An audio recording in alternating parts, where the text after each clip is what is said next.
نظم عنوان دی چې ستا ترقي زما پښتو وژني. زما نیازبین بچیه، زما ځان بچیه، زما قابل ډېر قابل خو نادان بچیه.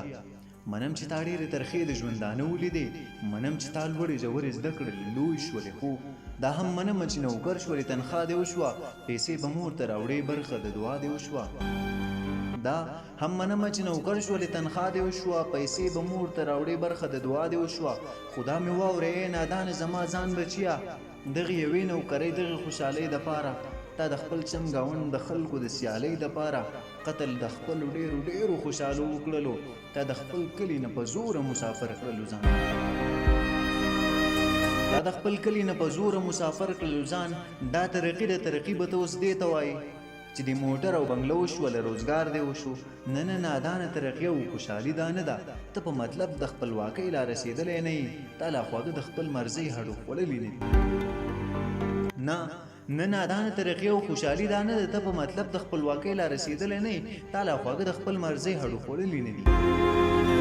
تا نه اوس کلی پاتې کور پاتې حجره پاتې شوه، تا نه اوس ستا د ماشوموالي دا کوڅه پاتې شوه، تا نه د کلي اشرونه او غوبلې پاتې، تا نه د کلي غم ښادۍ او خوشحالۍ پاتې.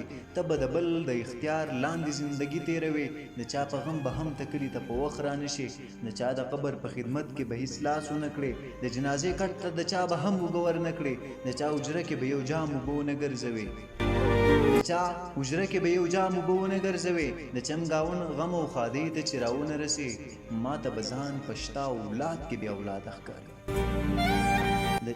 د چم ګاونډ غم او ښادۍ ته چې راونه رسې، ما ته به ځان په شته اولاد کې بې اولاده ښکاري. داسې خو ګرانه زندګي څه زندګي خو نه ده چې پلار او مور ته هم راځې نو په درخواست به راځې، ته چې خپل کور ته هم راځې نو په درخواست به راځې. داسې خو ګرانه زندګي څه زندګي خو نه ده چې پلار او مور ته هم راځې نو په درخواست به راځې، ته چې خپل کور ته هم راځې نو په درخواست به راځې. زما بچیه زه خو دې ته زندګي نه وایم، ته ورله نوي یو امانت د ترقۍ ورکوې.